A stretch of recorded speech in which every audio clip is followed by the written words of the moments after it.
Rob Browne in Memphis, Brenden Martin in Ocala, Florida, with cold coffee.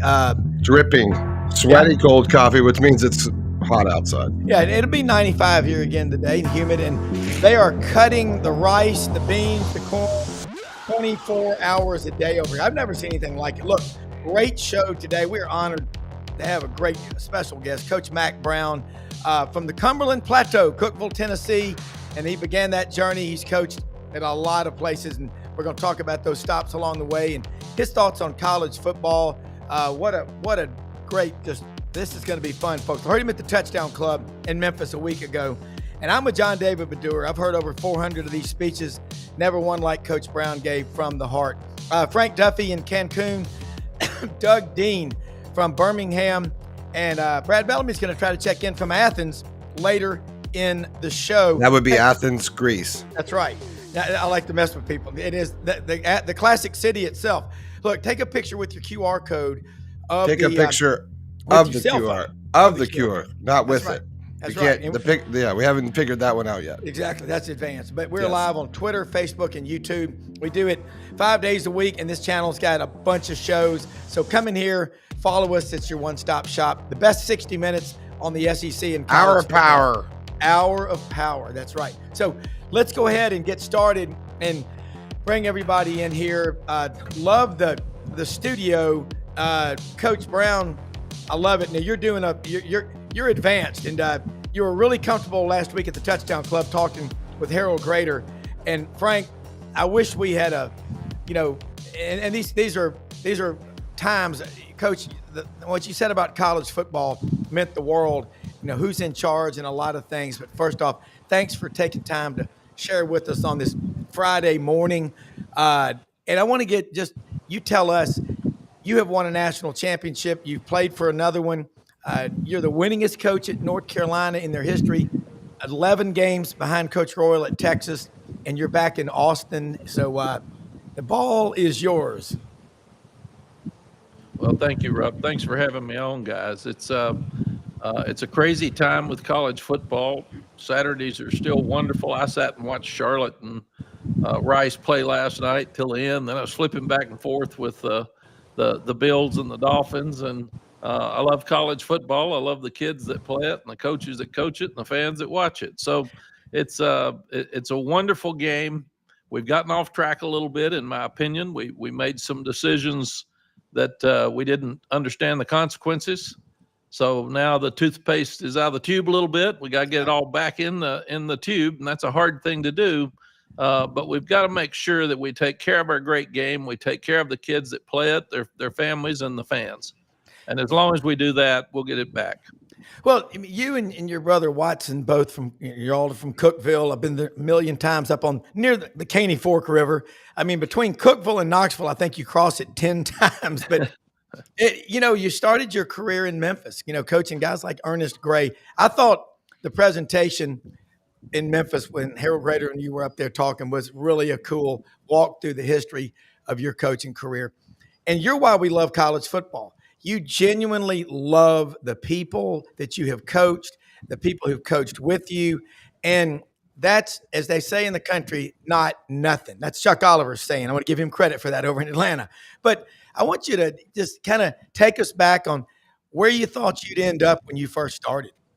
Well, I can understand not nothing. So that tells you where I'm from, for sure. Right. That just sounds normal to me. Okay. The thing that I was raised in a small town in Cookeville, Tennessee, on a lake. So we grew up with a perfect little family. We were in bed by 10 o'clock. There were only 3 channels on TV, and Mom and Dad told us what we could watch and what we couldn't, and TV was not on when we weren't watching it. Yeah.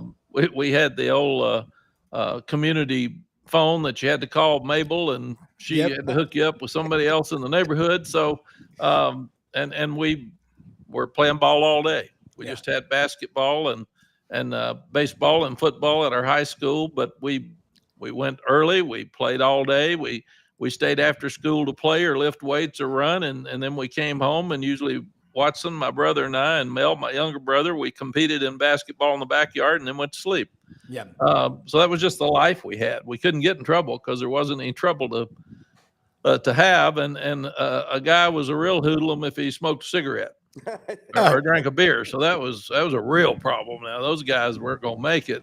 And my granddad was the winningest coach in Middle Tennessee history. The stadium's named after him, and he was a most wonderful person in my life. And because of him, I wanted to coach. Yeah. So Watson and I were very highly recruited.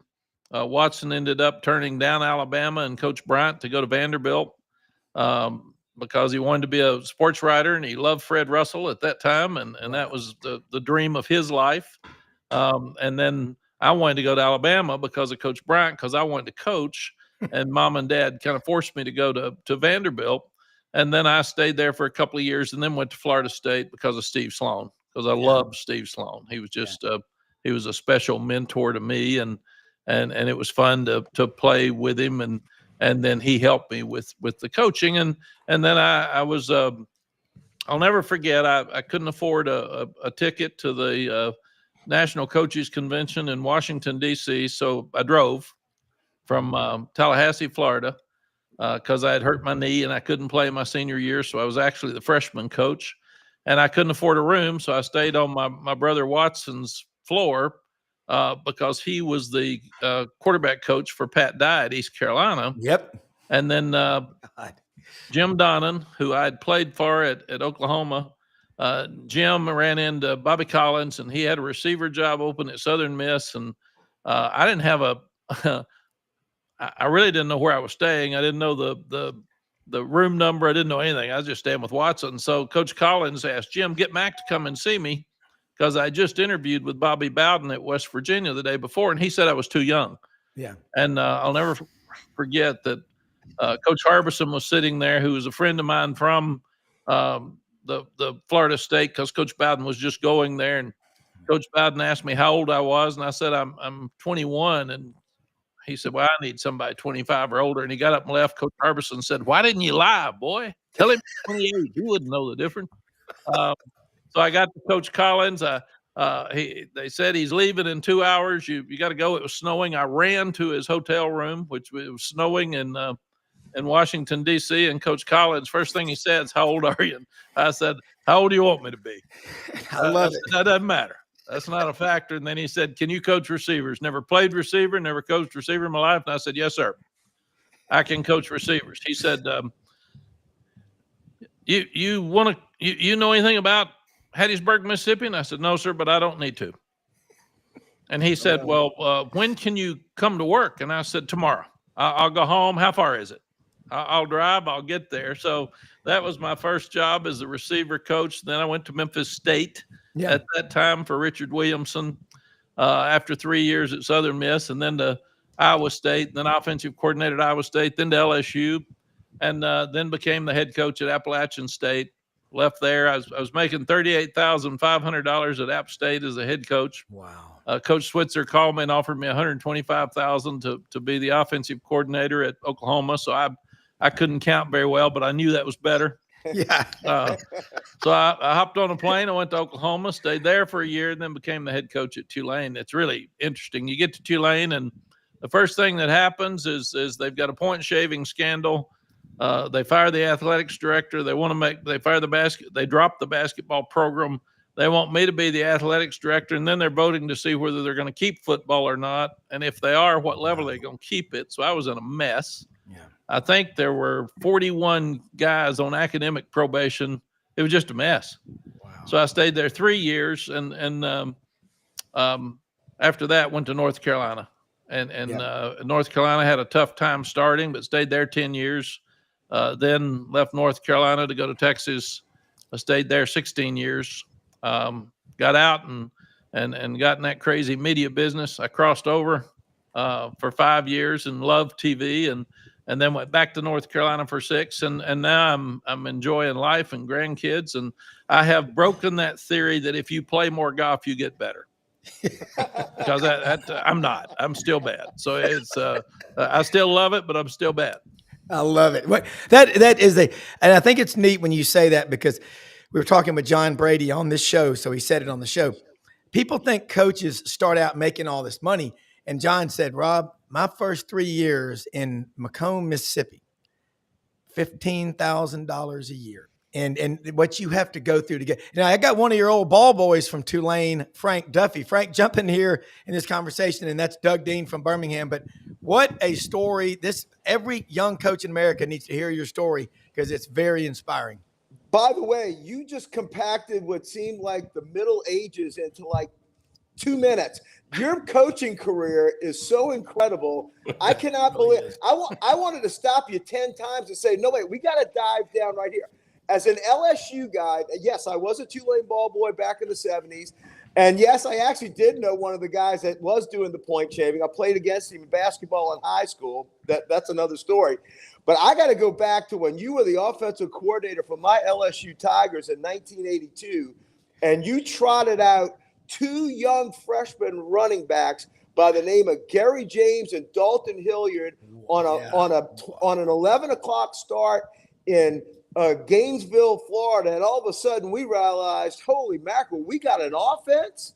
That offense that you ran as the offensive coordinator in 1982, if my memory is right, was an incredible offense. And to this day, I still say, yes, Herschel was great. Bo Jackson was great.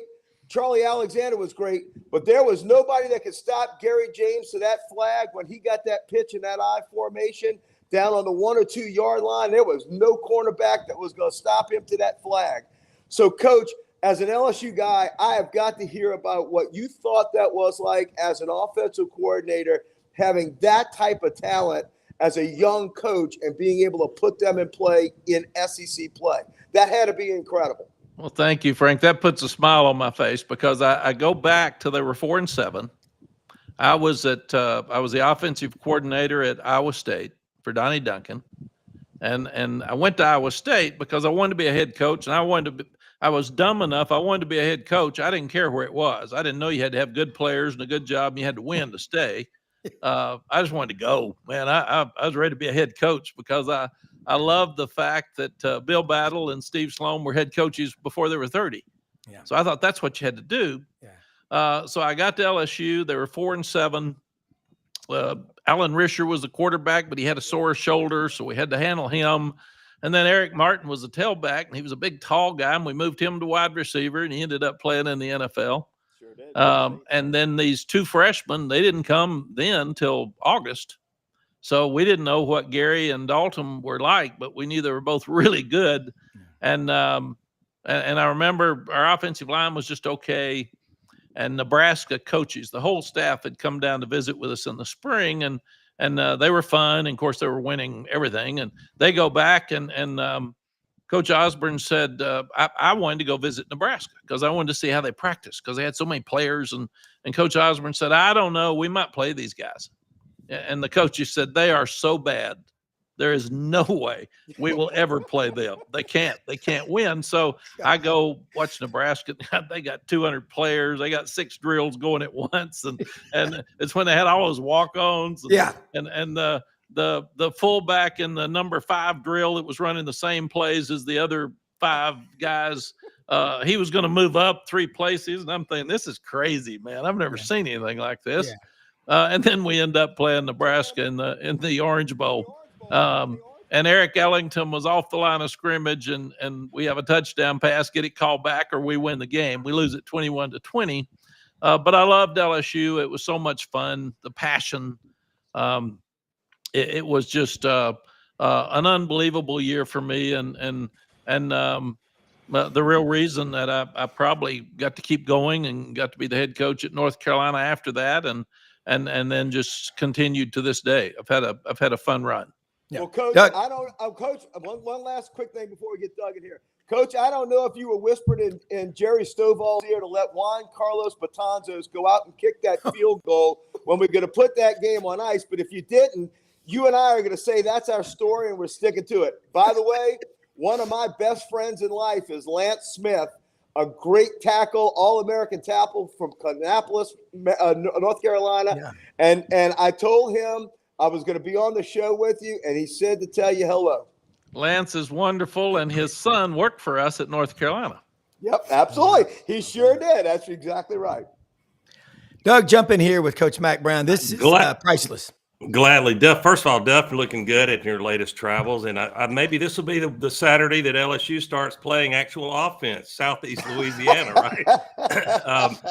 Coach Brown, first of all, I'm an Auburn man, but I try to be fair. There's a lot of great programs, and I've been an admirer of yours for many years from a distance.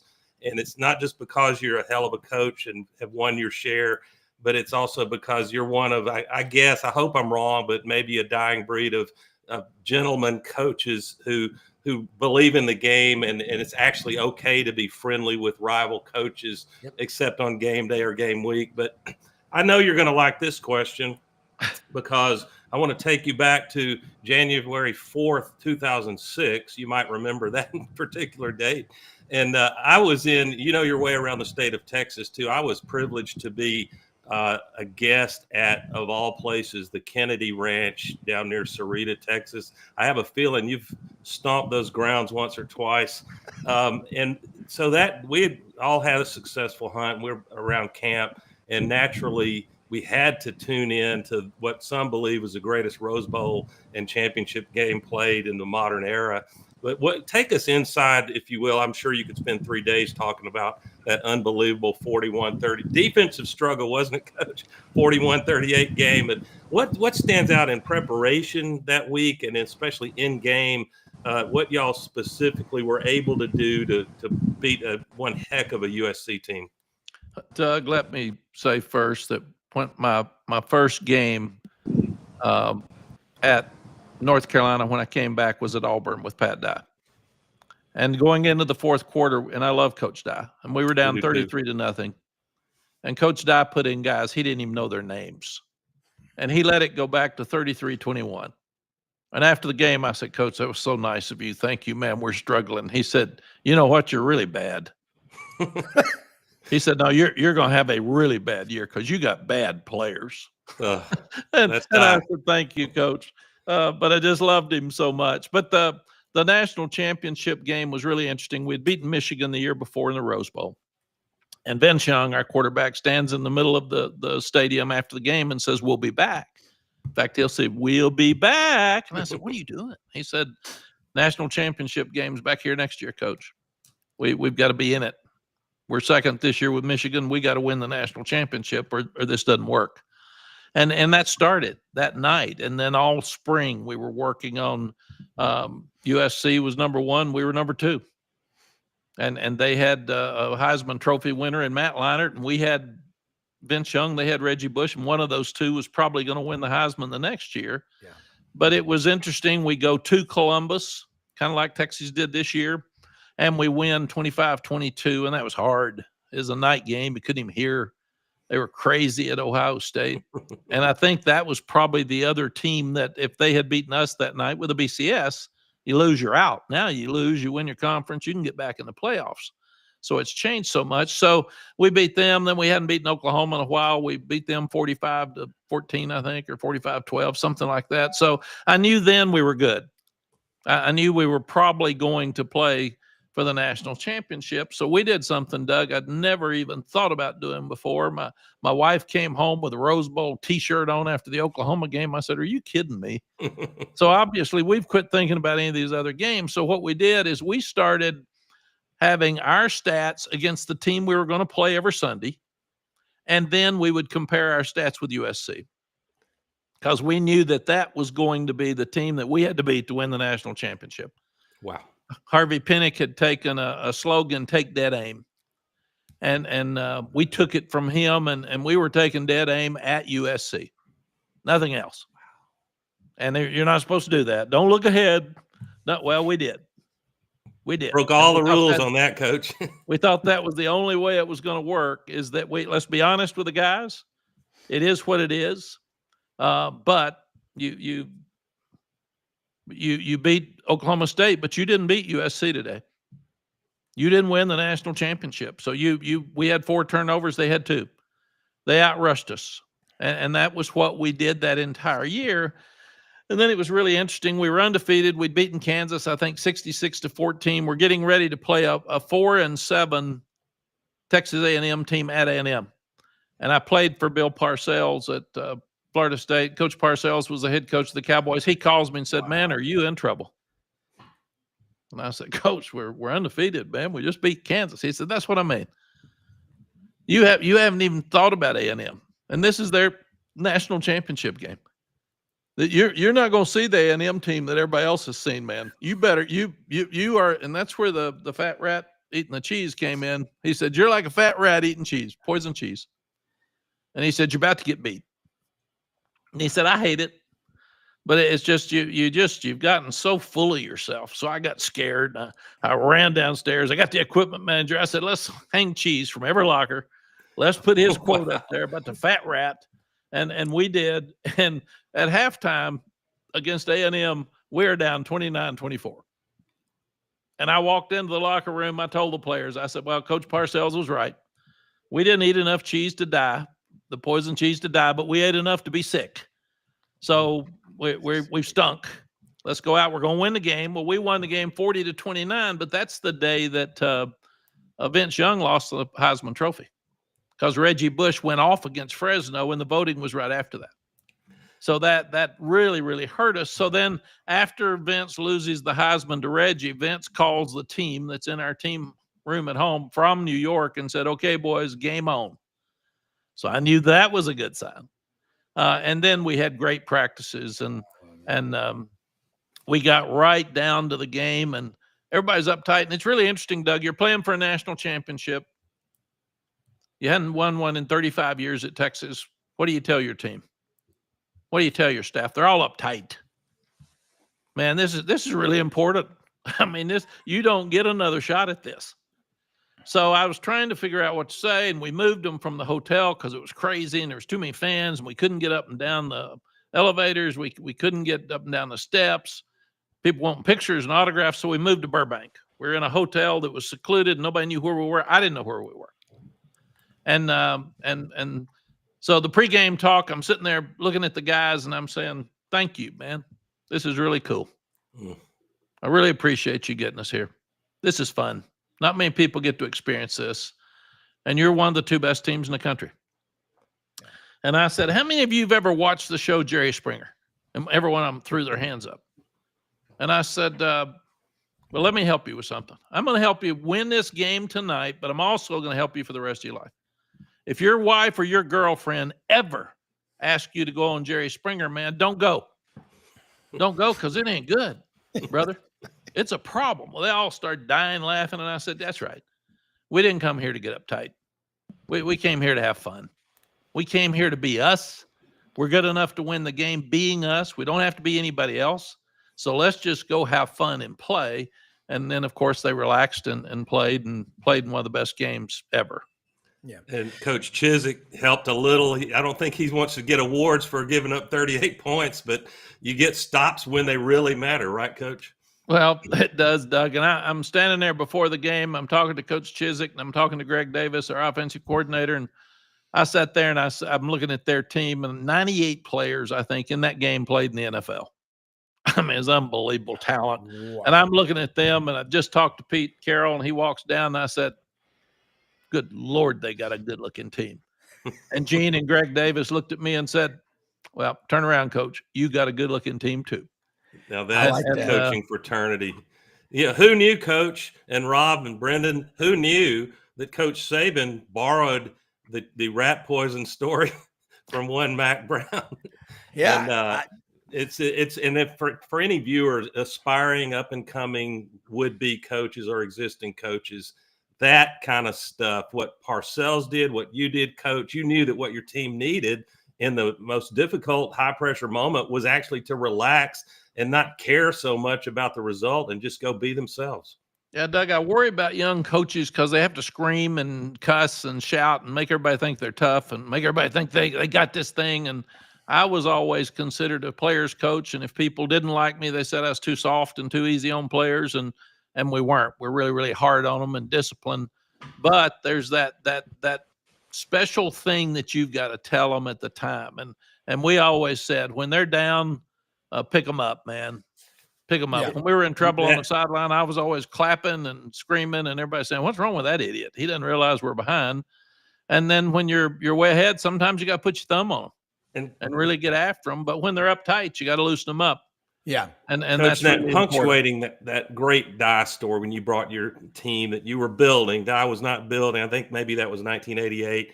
And that was one hell of an Auburn football team that if Duffy were still on, he'd talk about the earthquake game in Baton Rouge that cost Auburn a shot at Notre Dame. Ooh. But I think at the very end of that, Coach Dye also said to you, I wanted to pick your team up a little bit and give them some hope the rest of the season. Golly, that's the coaching fraternity. You just wouldn't see that much these days, would you? No, Doug, and that's tougher. I asked Coach one time. I had him when I became the head coach at Tulane. I asked him to come and speak at our clinic. He was just being so nice. He didn't want to come speak at our clinic. I don't even think I paid him. And when he got there, I said, Coach, what would you tell me as a young head coach? And he said, oh, don't play potential because that means he ain't done it yet. Probably ain't going to do it. He said, you got to win the game, but that point spread's important too because them old boys betting on that game in the South. They figure you better help them too. And he said, and you need to have some fun. There's not enough fun in this game right now. And I thought those were three of the best words of advice that I'd ever gotten. Coach, I remember as a student in college writing for the Auburn Plainsman and doing stuff at Weagle. Auburn was playing Vanderbilt. And Watson Brown, your brother, was the coach, I think in 1986 at Vanderbilt. He loved your brother. I'm telling you, the genuine coaching fraternity. And Joe Biddle from the Nashville Tennessean was on there. And, David Housel would have us over there, in line, and Buddy Davidson and Reba Gullis. But it's the respect. Doug, you hit on it. And Frank will be back in. I know he's in Cancun and no hurricanes, thank goodness. But just that's what it was, is those coaches cared about one another and they cared about the game.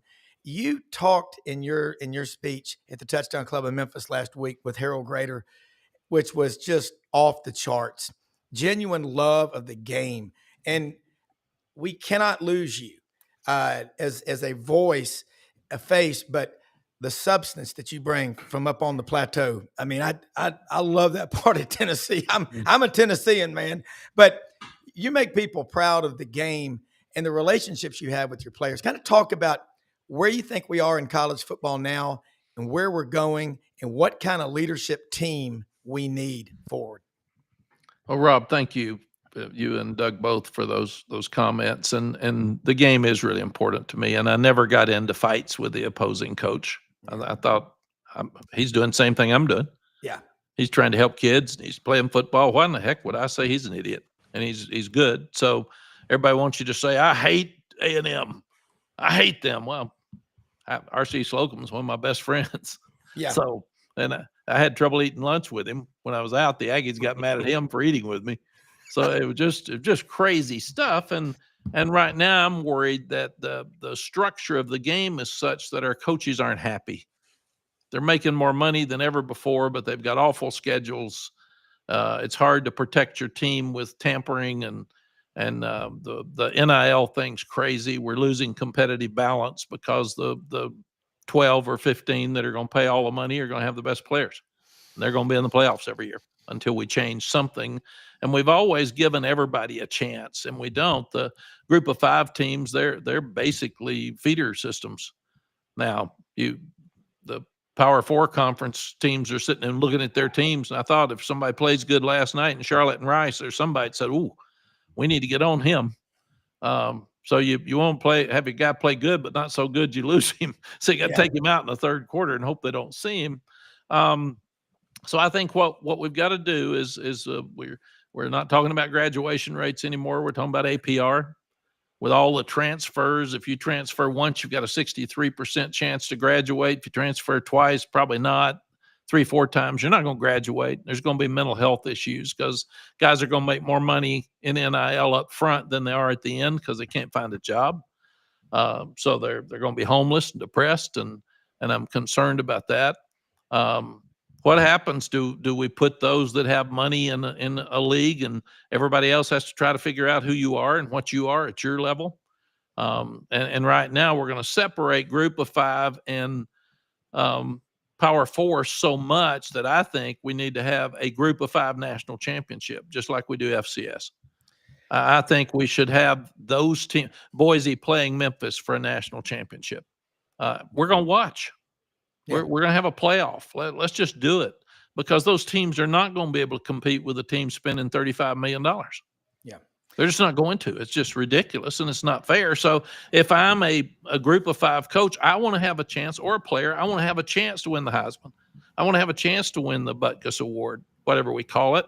I want to have a chance to win the national championship. So let me play likes.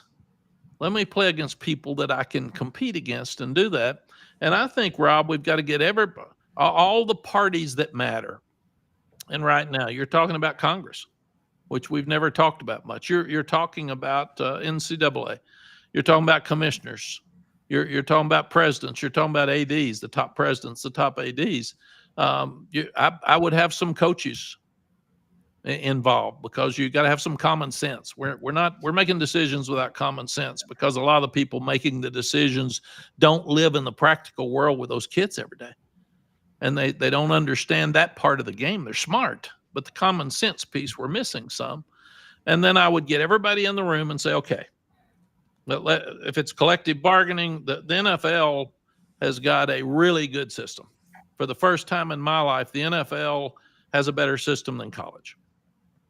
So let's look at what they've done for their 35 to 50 years and take every piece. They don't get sued. They don't have Congress determining you can't do that.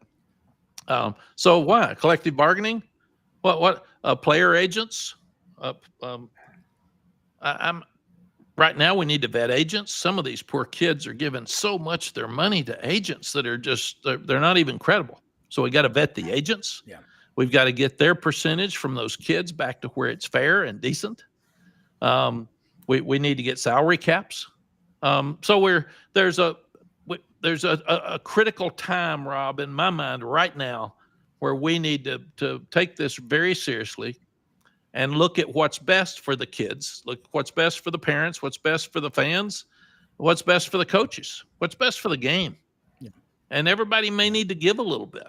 Right now, if I'm one of those halves and I can spend $40 million on NIL, I don't know that I want it to change. I can buy players. So I'm going to tell my congressman, we're good, man. We're good. I remember when I was the president of the AFCA and I was the head coach at Texas, I had to sit there and say, what's best for Texas may not be best for all these other schools. So do I vote as the president for Texas and me, or do I vote for what's best for college football? And right now we got to get people that vote for what's best for college football and the whole and the game. That's right. Coach, there's 2 games on tonight. I'm going to sit and watch every play. Mm-hmm. I'll have multi-screens on if I can. And I don't have a dog in either fight, but I'm going to sit and watch every play, because I love to watch kids compete. And I love to watch coaches coach and see who's making a difference in the game. Yeah, and Frank Duffy hopefully will be back in with the season Cancun. But Frank's on the beach. But I know he's okay. Frank, jump back in if you got a question. But I want to say too, maybe the worst line in a movie years ago, Gordon Gekko, Michael Douglas, Wall Street. You need a friend, get a dog. These tough guys talk all this talk. You know what? At the end of the day, you're all going to stand tall before the man. He's going to say, "What'd you do in your life to help other people?" And I think, Coach, what you just said, every young coach, student athlete in America needs to take as a gospel. I mean, you don't preach to people; you are telling from your real life experiences, and I think that is invaluable. So, Frank, jump back in, and I know you've got questions. I can't see you, but in the meantime, Doug, I think Brenden had a question. Go ahead, Brenden. This is great. Oh, yeah. Sorry. Rob, we don't see, if you're not seeing anything, let me know on your screen. Doug's not in, Doug's in and I'm in, and Frank is still not in. Frank may be on the beach. He might have Frank's done, out just Rob, so you couldn't. I don't know. Did you know he's in Cancun, Rob? Because I think he's done. Coach, I was talking to Urban Meyer. We have him on this network about every other week. My father's buddy Martin's a sports writer for many years. And, I've worked in the industry now for 40 years from broadcasting perspective. So, I've seen my own lens from the media perspective, talking to Urban about coaching 2 days ago.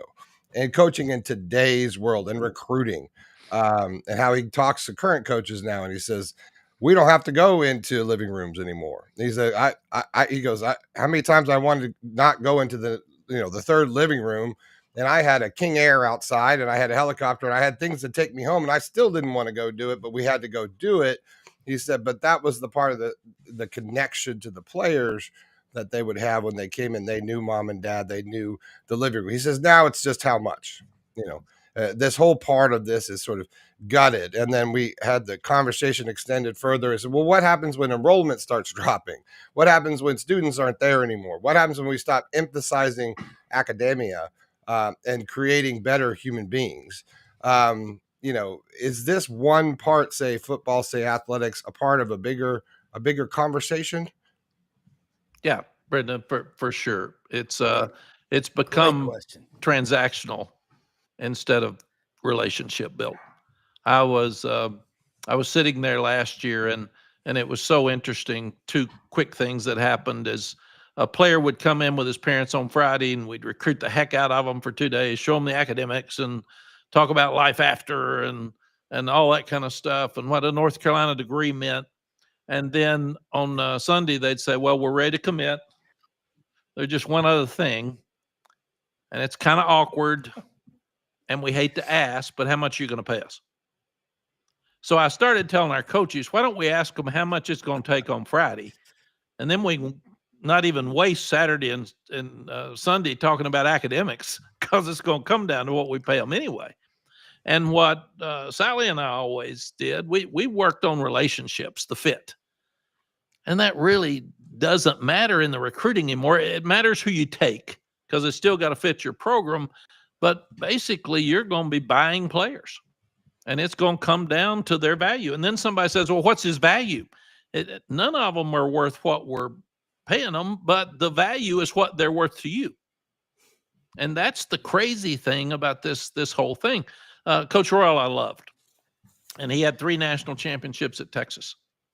And he had dementia, and I brought him out to a game, and he was the honorary coach, and he flipped the coin. It was really cool. And he's walking off the field, and I said, Coach, that's so cool for you to be here. And he said, Coach, where am I? Because he really didn't know where he was. And I said, Coach, you're in your stadium. It's DKR. And I loved him. I loved him like an older brother. He said, who's playing? I said, Coach, it's Texas and Wyoming. Coach, which is which? I said, well, Coach, the ones in orange that you really started, this burnt orange jersey, that's Texas. So he went into a home right after that. I went to see him about every 2 days, and Sally and I would be in there with him, and he didn't know how many games he'd won. He didn't know he won 3 national championships. He didn't know the stadium was named after him, but every ex-player or ex-coach of his that walked in that room, he knew their name. And that told me right there, we can't lose the relationship and the value of relationships. This is the 20th year of the national championship team. Those guys are so close. They all know each other. They all lean on each other, and we're losing that. When you get 70 new players coming in at Colorado, or North Carolina's got 70 new players, you get 70 new players, these guys aren't going to know each other. They're not going to be in each other's wedding. They're not going to be best friends. So we've really changed, Brenden, the whole direction of where we're going, and we've got to get some of that back. And then last year we were #1 in APR in the ACC, and we were tied nationally with Northwestern for #3. People didn't really care. You're right. We've lost that part of the value. It is how much do we have to pay the coach? What's his buyout? How many players can we buy, and what level do we have to buy them, and do we keep them? What kind of contracts do we give them? And do you sign high school players anymore? Or if you're in some trouble, do you get an older one that's already proven instead of risking on a high school player? Do you pay a high school freshman that's coming in because he may not play for 2 more years? Do you develop him anymore, or you just get rid of him and get you another one? So it's the whole game right now is it's put tremendous pressure on coaches, and everybody says, well, coaches are they're making more money than they ever have before. I said they are, and they're miserable. And like I said, you go to the grave with your relationships, not your trophies, not your money. It's your family and your relationships, and that's what you got.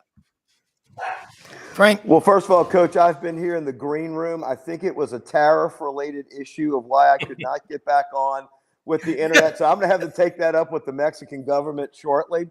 But it's interesting that you've been talking about relationships, because that was going to be my main question for you today.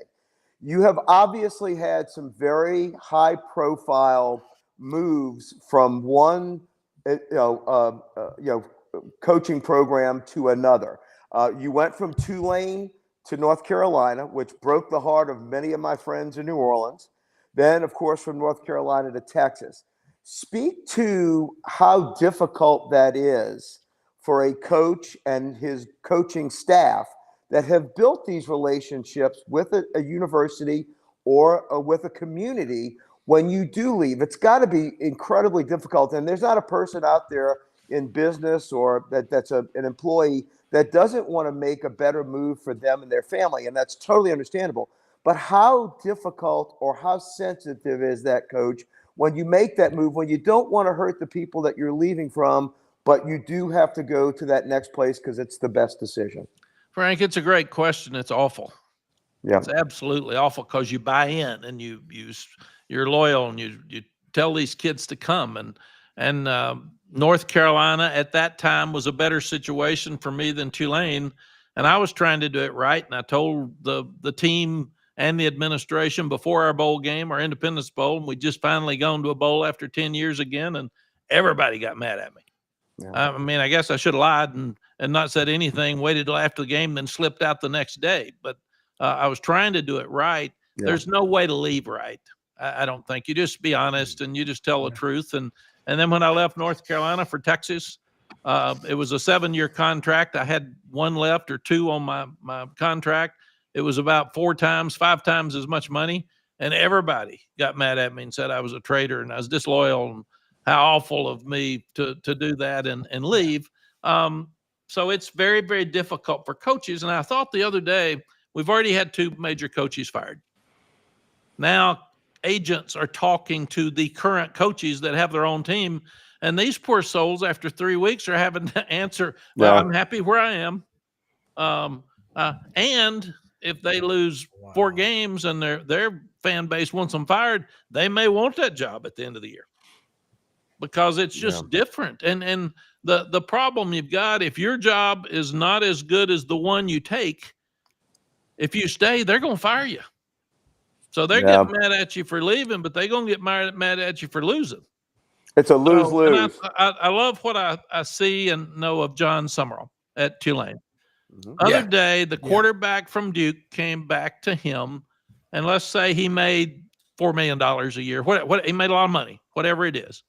And John was asked, do you begrudge your quarterback for leaving and going to Duke? And are you mad at him? And he said, no. He said, no. He said, I've left jobs for money too. So that's what we've got. And we're starting to treat players like coaches. We're going to have contracts. There's going to be buyouts. There's just different things that happen. So one of the hardest things to do for you, your family, is to leave a program that you care about and you love so much. And then just everybody gets mad at you, but nobody understands. If they were in your shoes, they'd be doing the same thing. They would do the same thing. You're exactly right. They do the same thing. Yeah. Coach, before we go to Doug, I know Doug's got a question. I want to say, Doug, you know what Hugh Freeze did, and I don't know if you saw his social media in the locker room before Auburn's game last week, and he was very emotional, and he said I can promise you, somewhere out there in that stadium, Jordan-Hare tonight, there's a family that drove from I don't know where, and they're paying and they're sacrificing all year, and they're sitting up in the upper deck in the oxygen, and they can't see you, barely see you. You go out there and you owe them something. And I remember the guys I know, my friends that played when I was at Auburn, I see those guys coming back, and they're my age. Some of them are on canes because of the beating that they took. And you know what it's like. I mean, I remember the trainer at Auburn told me one time, he goes, I've been here, Rob, 24 years, and there's one player who's come through that has not gone under the knife of either Dr. Houston or Dr. Andrews. the kindly Dr. James Andrews, who we like to bring on the show. But wow, Doug, next question. By the way, Brenden, that question that you brought up that Urban Meyer said was awesome as well. So, Doug, Coach, I want to bring you into the here and now because I'm not the least bit surprised that your eyes are glued to just about every game, consequential or not. You love football, and we love that about you.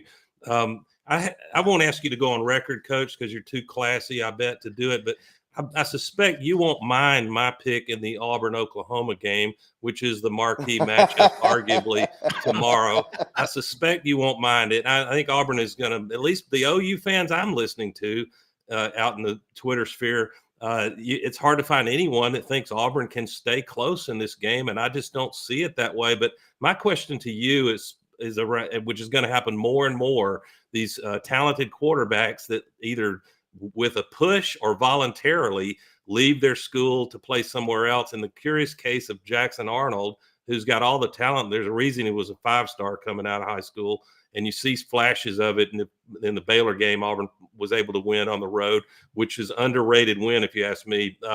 So my question is, how do you manage – you get to be Auburn head coach for a minute, or OC. How do you manage a quarterback's emotions? Are you going to take all the training wheels off playing against a fierce Oklahoma defense from the looks of it? How do you manage his emotions and specifically strategy going up against Oklahoma on the road?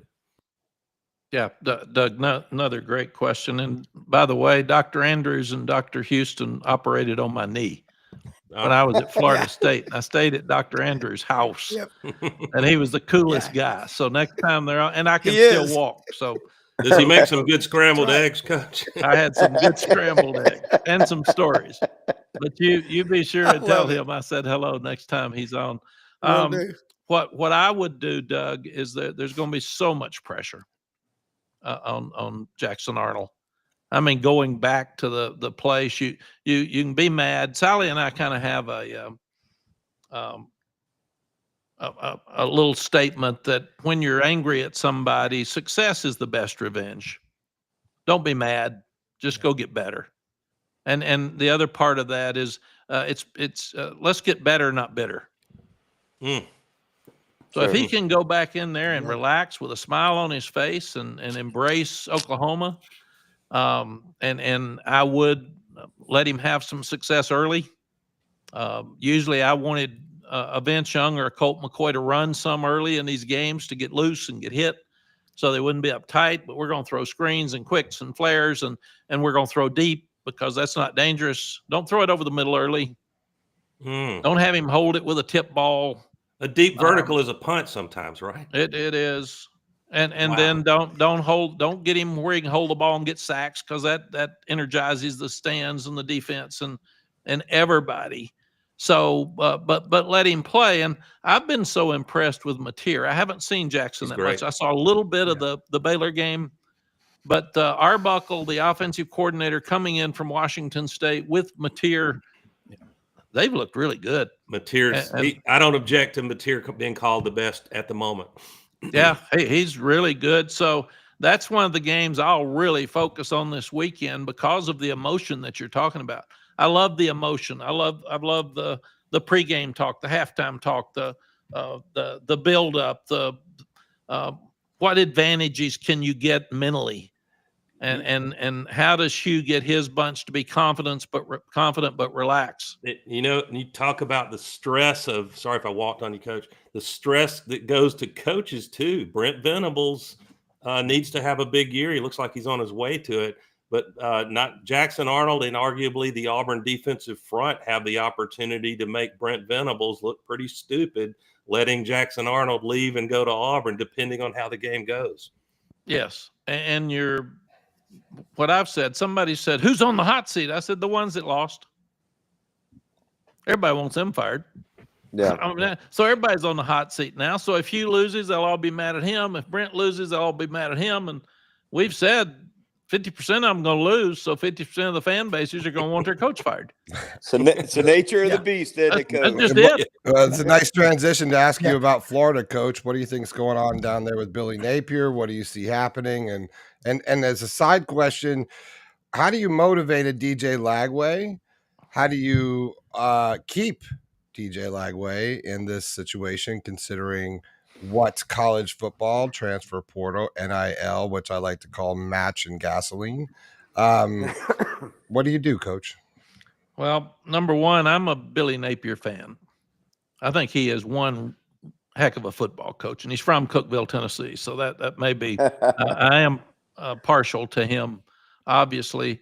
And they did an amazing job last year of hanging in there and turning it and winning games at the end. So I'm not giving up. The thing that we've done now is we used to have an easy game to open up with, then a hard game, and then a couple of easy ones, and then get into your conference schedule. And now Clemson loses to LSU, and everybody's mad at Clemson. Notre Dame loses to Miami, and everybody's mad at Notre Dame. If they'd both played really easy teams, they'd be in the top 10, and everybody'd be pumped about their season and can't wait. And Florida loses to South Florida, which you can't do. And then they lose to LSU, and the quarterback's got pressure. The other thing I'm seeing is that quarterbacks at Clemson and LSU and Florida and Texas have struggled some early in the year. This hype now is really putting pressure. NIL's putting pressure on these kids. Yep. And it's making it really, really difficult. So everybody's got to help them get relaxed. Go play. It gets that we're treating them like professional football players, and they're 20 years old. Yeah. So they're Coach, not professional football players. Coach, you're going to love this question since you played there. I only sparingly read the book of Revelations because it's scary. But when I hear my good Bama friends, and Auburn is no different, say we dread playing Vanderbilt this year, I say the apocalypse must be near, Coach. What in the hell is going on at Vanderbilt? It's got to be more than, and you got to give the head coach a lot of credit, but you also have Diego Pavia is a force of nature. What are you seeing with this Vanderbilt team who just put Shane Beamer on the hot seat? Yes, it's funny. We have a podcast with Vince Young called The Stampede, and the other day they were talking about Vanderbilt, and I just broke into dynamite, when Vandy starts to fight, up the field with blood to yield. When Vandy starts to fight. Go. Because we've never been able to sing that before. You only sung it when you scored. It wasn't something everybody knew, like Rocky Top, for sure. Yeah. You got to have a quarterback. Clark's a great defensive coach. We played against him at North Carolina when he was at Notre Dame as a defensive coordinator, and he was with Mike Elko. I think they've gotten a good commitment from NIL money, and they've spent it right. He brought in Jerry Kill. Kill is dead. To help him, and Jerry's he gets it. He knows it. But the quarterback's confident. They can run the ball. They can take the air out of the ball, and you look around and you're letting them hang in there in the fourth quarter, and then the pressure's on you because you can't have Vanderbilt beat you. What they did to Virginia Tech in the second half was unbelievable. Wow. Outscored them 38-0, and maybe 391 yards to 19 or something. Yeah, that was no fluke. No, that was no fluke. Like 7 possessions when you play Vandy. Yeah, no, it's nearly like the old academies where you look up. I remember when I was at Texas and Ken Hatfield was at Rice. You had to be careful because he was going to go for 4th and 1 at the -20.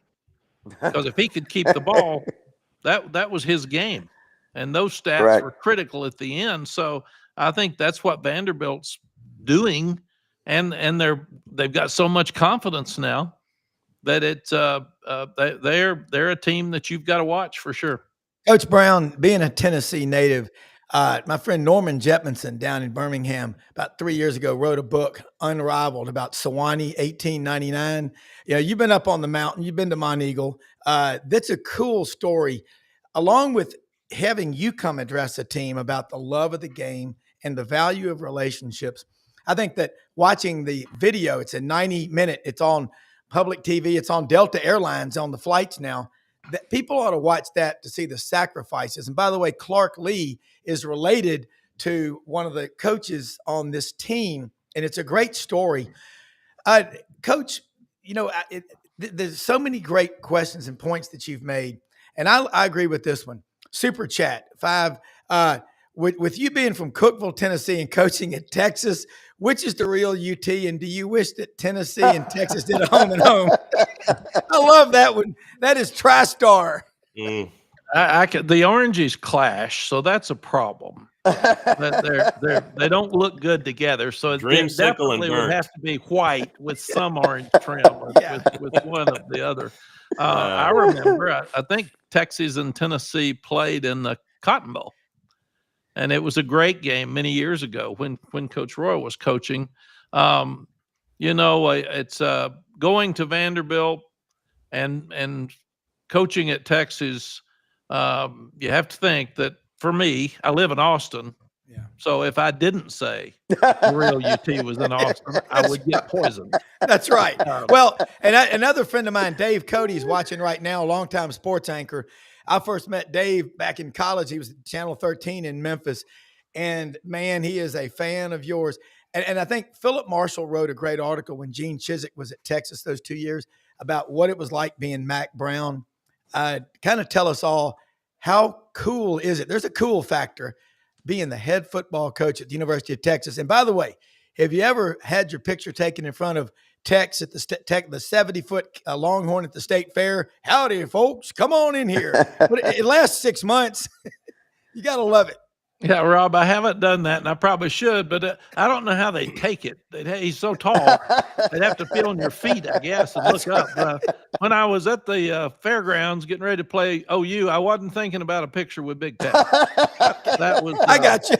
That was one of the other things that probably later, but Coach Royal probably put it best, and I just loved him. He took complicated things and made it simple. Yeah, which I love. Oh. And Coach Royal said one time, son, don't ever walk by any fan, young or old, without stopping and signing something for them if they ask you or taking a picture. Because what a gift that your job allows you to put a smile on somebody's face for such little effort. And then he said, and remember when you're doing it, it's only because of your job.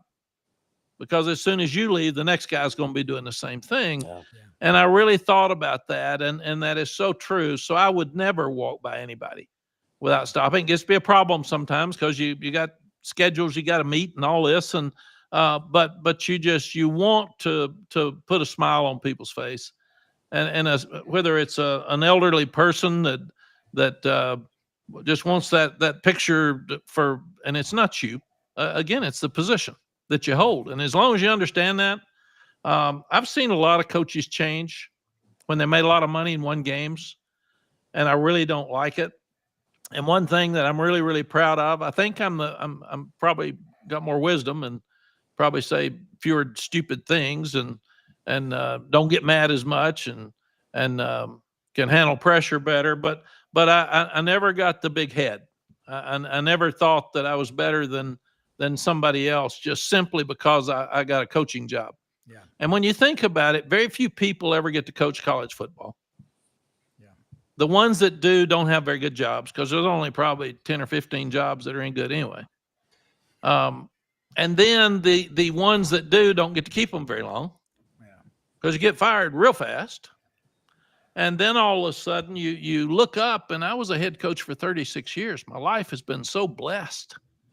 And the fans, the boosters, the administrators, the players, the parents that I've met, it's just incredible how fortunate I've been. And, Coach, what you've done for these young men over those 36 years that have come into your program and what they've now become as fathers and grandfathers and what they've been able to do, that, I think, is the true coaching legacy of college football. You've taken men that have come to you at a very impressionable age, and what you've been able to do to have them grow in their faith or in their life as a citizen. I think that's y'all's true legacy as coaches. Thank you, Frank. And I agree completely. It stuck in my mind that Billy Graham said that a coach will change more lives in 1 year than the average person will change in a lifetime. Yeah. And you've got to be really, really careful as a coach, because when you say something to a young person, he's going to listen. At 74 years old, I got players that played for me that are they're 50 years old. Sure. 53. I used to say it's a 40-year decision, not 40. Now I got to say it's a 50-year decision. I'm out living it, and they are too. But they'll come up and say, "Remember when you said this to me when I was a sophomore? Yeah. Remember when you yelled at me because I was smoking dope, Coach? I was in trouble, man. You helped me. Remember when you went to my dad's funeral and picked me up because I was down so far? Those are things that you remember as a coach, and that's what your legacy will be." Yeah. Coach, I love what Darryl Royal said about never pass a fan without greeting them, signing something, because we've all heard the saying, never meet your heroes, right? You might be disappointed if they're not nice and cordial like that. I wanted to say that what coaches are being paid now, Coach Brown, my offer stands to coach Clemson for 1 year and get a Jimmy Sexton buyout. The Jimmy Sexton buyout opportunity is there. I've never coached a game in my life, but if they're thinking about running Dabo off, then they probably deserve what they get, and they're not alone. But Coach, I just wanted to say, I know I speak for everyone viewing it, including this august body this morning. We need more Mack Browns in college football coaching. You're a class act coach. Well, thank you, guys. It's very much, Doug. One thing I did, I never had an agent because I didn't think I could have an agent and the players have the same agent. It was conflict of interest. And then, so therefore, I never had buyouts. So I wasn't smart enough. And Sally and I did say we never wanted to get paid for losing. Yeah. You want to get paid for winning.